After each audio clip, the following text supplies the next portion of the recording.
আসছে ঈদুল ফিতর ২০২৬ আর এর আগেই জমে উঠেছে ঢালিউডের সবচেয়ে প্রতীক্ষিত যুদ্ধ। একদিকে কিং খান শাকিবের prince once upon a time in Dhaka, আর অন্যদিকে চমকে দেওয়া নতুন রূপে সিয়াম আহমেদ রাক্ষস হিসেবে। কে জিতবে এই ঈদের বক্স অফিস? চলুন জেনে নেওয়া যাক সবকিছু বিস্তারিতভাবে। শুরুতেই বলি কিং খানের কথা।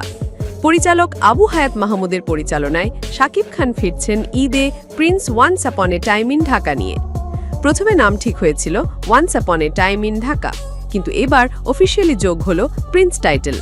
নাম থেকেই বোঝা যায় এই সিনেমায় থাকবে অ্যাকশন, রোম্যান্স আর ঢাকার রাজপথের গল্প।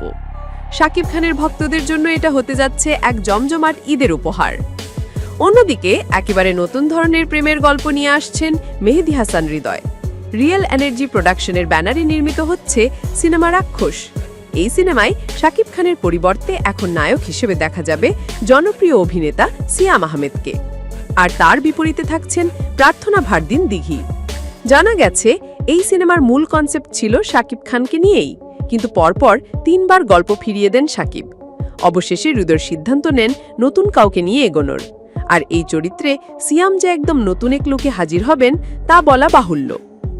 একদিকে ঢালিউডের সুপারস্টার শাকিব খান, অন্যদিকে বর্তমান প্রজন্মের ক্রেজ সিয়াম আহমেদ, একজন প্রিন্স, অন্যজন রাক্ষস। ঈদে এই দুই সিনেমার লড়াই কেবল গল্প বা অভিনয়ের নয়, এটা ভক্তদের আবেগ, পরিচালকদের স্বপ্ন আর ঢালিউডের ভবিষ্যতের প্রশ্ন। আপনি কোন সিনেমা দেখতে চান? শাকিব খানের রাজকীয় প্রত্যাবর্তন নাকি সিয়ামের ব্যতিক্রমী প্রেম ও রহস্যে ভরা রাক্ষস? কমেন্টে জানিয়ে দিন। এই ছিল ঈদ ২০২৬-এর ২ আলোচিত সিনেমার হট আপডেট। শাকিব না সিয়াম, আপনার বেছে নেওয়া সিনেমা কোনটি? ভিডিও ভালো লাগলে লাইক দিন, সাবস্ক্রাইব করুন আর পাশে থাকা বেল আইকনে ক্লিক করুন ঈদের সব আপডেট আগে পেতে। পরের ভিডিওতে দেখা হবে নতুন কোনো চমক নিয়ে। ততদিন থাকুন ভালো, থাকুন ঢালিউডের সাথে।